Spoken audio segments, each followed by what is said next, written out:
Hello my dear students, कैसे बेटा बेटा आज हम स्टार्ट करेंगे क्वेश्चन नंबर 8। लास्ट वीडियो में 7 क्वेश्चन तक हो चुके हैं। क्वेश्चन बहुत प्यारा सा क्वेश्चन है। क्वेश्चन कहता है आपसे an equilateral triangle is inscribed in a circle। बेटा inscribed in a circle, एक इक्विलेटरल ट्रायंगल सर्कल के अंदर है, मतलब एक सर्कल है उसके अंदर एक इक्विलेटरल ट्रायंगल है। क्वेश्चन को ध्यान से समझो। एक इक्विलेटरल ट्रायंगल है जो सर्कल के अंदर इंस्क्राइब्ड है और जिसका रेडियस है r। सर्कल का रेडियस आपको r दिया। शो दैट, शो कीजिए ratio of the area of triangle, triangle का एरिया और एरिया ऑफ सर्कल की रेशियो ये आनी चाहिए जो आपके सामने लिखी हुई है। ठीक है, तो हम लेट करते हैं, let side of equilateral triangle is a. बेटा इक्विलेटरल ट्रायंगल तो दे ही रखा है, तो इसकी साइड को हम ले लेते हैं ए। ये हो गई ए।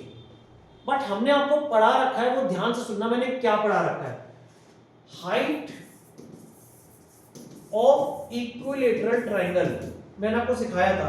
What is the height of equilateral triangle? वो होती है √3/2a।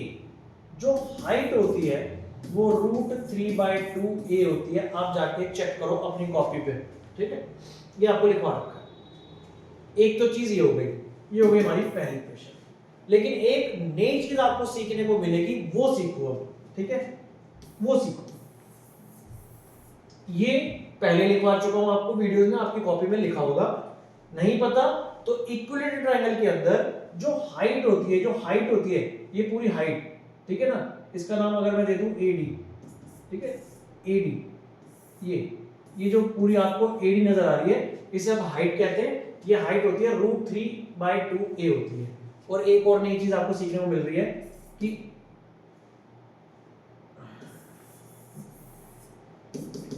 In equilateral triangle if ले लेते हैं, if equilateral triangle lies inside the circle. अगर एक equilateral triangle lie inside the circle होता है तो उसके अंदर एक कंडीशन होती है कि उसका जो रेडियस होता है, ये जो आपको रेडियस दिख रहा है, ये जो सर्कल का जो रेडियस होता है वो 2/3 टाइम्स होता है किसका? हाइट का। ये आपके लिए एक नई चीज है। अगर इक्विलेटरल ट्रायंगल है जो सर्कल के अंदर है, ठीक है ना, तो उसका जो रेडियस होता है ये वाला, वो पूरी हाइट का 2/3 होता है। पूरी हाइट का 2/3 होता है। तो ये आपके पास एक कंफ्यूजन आ गया कि r is equal to 2/3h। ये आपको लर्न करना है। क्रॉस करो तो 3r/2 किसके इक्वल आ गया? h के इक्वल आ गया। 3r/2 h के इक्वल आ गया। तो ये जो h आपको दिख रहा है यहाँ पे, ये वाला जो h है, ये भी तो हाइट ही है, ये भी हाइट है। तो इस h की जगह पे मैं ये प्लॉट कर सकता हूं। Put h is equals to 3r/2 in equation number first। तो इस h की जगह पे लिखा 3r/2, √3/2। a तो पहले से ही था, 2 से 2 कट गया, तो 3r is equals to √3a। √3 को नीचे बुला लो, तो 3r/√3 is equals to a। हर बच्चे को पता है कि इस 3 में 2 रूट होते हैं, एक कट गया, एक बच गया, तो √3r is equals to a। एक रिलेशन आ गया। a जो है वो √3r है। ठीक है, अच्छा क्वेश्चन है, स्टार लगा है। स्टार वाले क्वेश्चंस को तुम खुद देख लेना, तुम्हारे स्कूल में इसके बारे में क्या बात करी जा रही है। ठीक है, देना है उन्होंने कि नहीं देना। आपको रेशियो निकालनी है एरिया ऑफ ट्रायंगल और एरिया ऑफ सर्कल की। एरिया ऑफ ट्रायंगल ऊपर रखेंगे, एरिया ऑफ सर्कल नीचे रखेंगे। एरिया ऑफ ट्रायंगल, क्योंकि ये इक्विलेटरल ट्रायंगल था, तो एरिया ऑफ ट्रायंगल भी आपको याद होगा, it is √3/4 side square. What is side? Side is a square. What is area of circle? सबको पता है, एरिया ऑफ सर्कल πr²। अब देखो √3/4 a स्क्वायर। अब ए की वैल्यू थी √3r, ए की वैल्यू थी √3r, तो यहां पे डाल देंगे √3r का होल स्क्वायर, इसके नीचे कुछ नहीं है तो 1 माना जाता है, इसको उल्टा कर दो 1/πr², ये रेसिप्रोकल हो गया, तो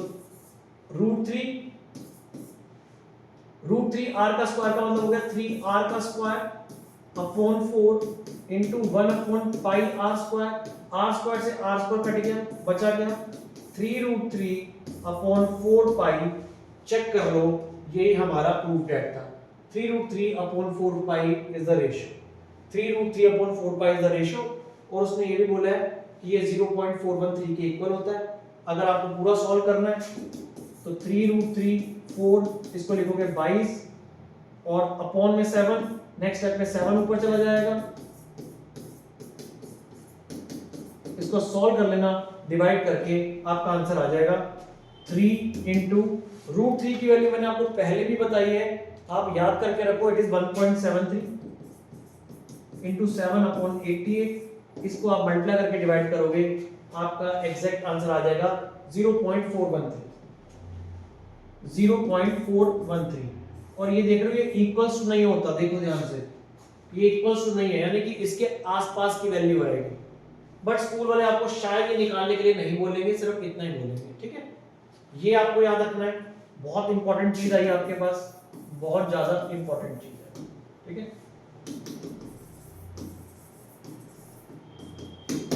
चलो next question,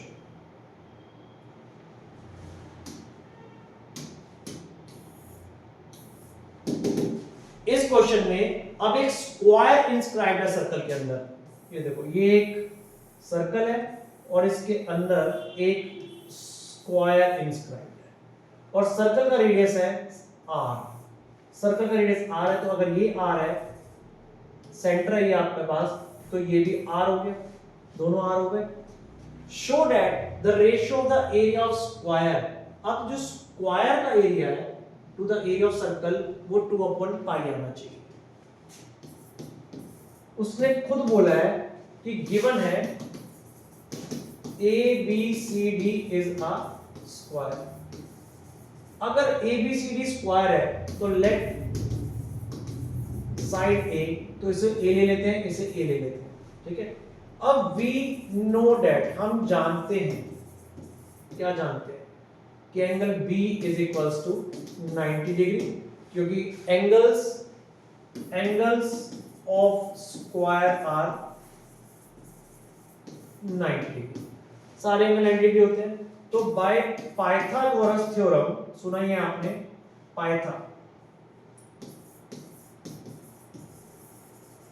by Pythagoras theorem AC का स्क्वायर किसके इक्वल हो जाएगा, AB का स्क्वायर प्लस BC का स्क्वायर, R और R बेटा हो गया 2R, तो 2R का स्क्वायर, AB यानी कि A का स्क्वायर, BC यानी कि A का स्क्वायर, ये बन गया 4R² is equals to 2A², ये इससे कैंसिल हो गया, बचा 2R² is equals to A²।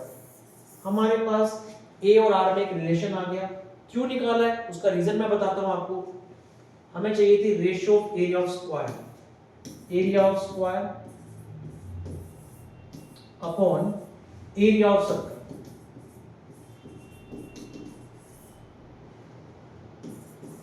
What is area of square बच्चा पार्टी? एरिया ऑफ स्क्वायर होता है 4 side square, area of circle होता है πr², तो 4 साइड स्क्वायर।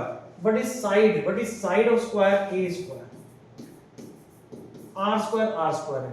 अब a² 2r² के इक्वल है, मैं इस a² की जगह पे जब 2r² डाल दूंगा तो r² से r² कट जाएगा, क्योंकि a और r आपस में नहीं कट सकते थे, दैट्स व्हाई मैंने a² की वैल्यू निकाली और वो है 2r² अपॉन πr², r² से r² कट गया, आंसर इज 8/π। अगर मैं कहीं गलती कर रहा हूं, मैं गलती कर रहा हूं भाई, कहां कर रहा हूं? यहां भाई, area of square side square होता है, मैंने गलती से 4 लगा दिया था, 4 लगा दिया था मैंने गलती से 4 लगा दिया था, तो answer is 2/π, answer is 2/π। Done, वो गलती से 4 लग गया था, ठीक है। तो area of square is side square, value डाली, ऑटोमेटिकली आंसर आपका आ गया। डन। लास्ट क्वेश्चन एक्सरसाइज का, वो भी खत्म कर लेते हैं। ये रहा question,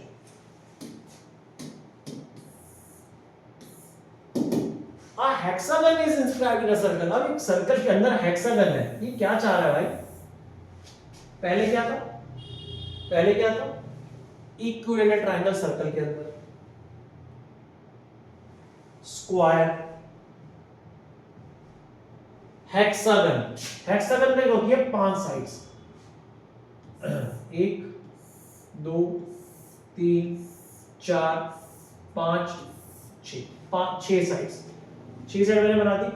a hexagon is inscribed in a circle of radius r, इसका रेडियस भी r है, यहां देखो r, ये भी r, ये भी r, ये भी r, ये भी r, ये भी r। फिर वही निकालना है, show that the ratio of the area of hexagon to the area of circle is equal to this. ये आगे बाद में पढ़ेंगे क्या है। फिर वही मांग रहा है, कह रहा है जो रेशियो है एरिया ऑफ हेक्सागन की, हेक्सागन की जो एरिया है और सर्कल का जो एरिया है उसकी रेशियो ये आनी चाहिए, जो आपके पास ये बनी। तो इजी है, बहुत इजी है, मैं दिखाता हूं कैसे। देखो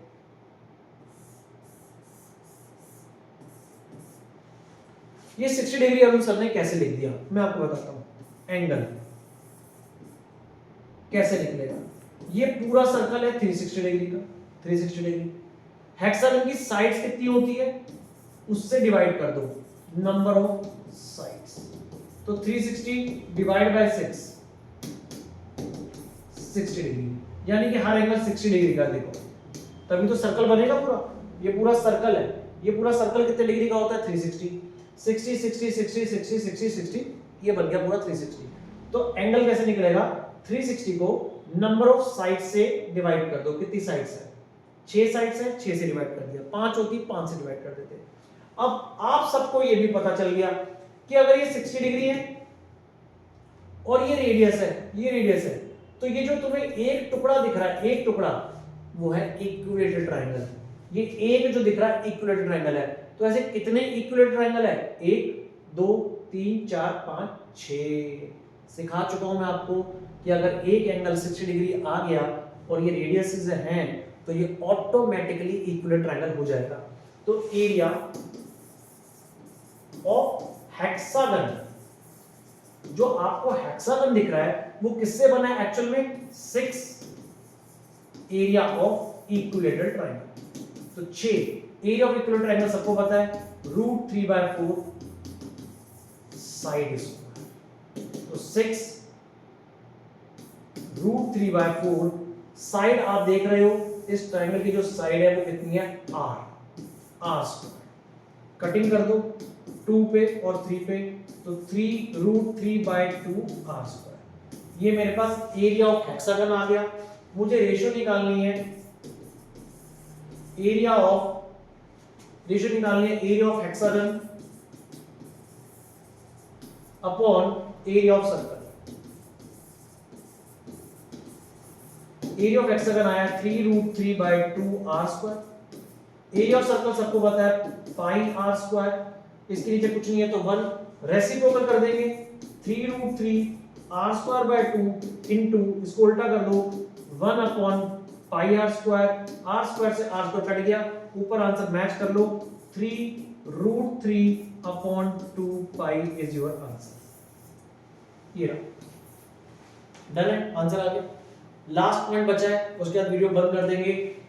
can you see why the answer is exactly twice the answer of question number 8? Question number 8 इसे इसको मैच करो, क्वेश्चन नंबर 8 पे जाओ, ठीक है। ये देखो क्वेश्चन नंबर 8, ये रहा क्वेश्चन नंबर 8 का आंसर। क्वेश्चन नंबर 8 का आंसर था 3√3/4π। क्वेश्चन नंबर 8 का आंसर था 3√3/4π। क्वेश्चन नंबर 10 का आंसर अभी अभी हमने निकाला है 3√3/2π। 3√3/2π। वो कह रहा है ये इसका एग्जैक्टली डबल है, जो अभी आया वो डबल है। यस डबल है। कैसे? 3√3/4π का इसका डबल कर दो, तो जब डबल करोगे तो 2 से मल्टीप्लाई करोगे तो इससे कट जाएगा, तो आएगा 3√3/2π। यस ये इसका डबल है। खत्म, बस ये पूछ रहा था। Can you see why the answer is actually twice the answer question number 8, क्योंकि वहां पे एक इक्वल ट्रायंगल था, यहाँ पे 6 इक्वल ट्रायंगल थे, तो उसका कुछ रेशियो निकला जिसके कारण ये ट्वाइस हो गया। आज के लिए इतना ही। थैंक यू वेरी मच, मिलते हैं नेक्स्ट पार्ट।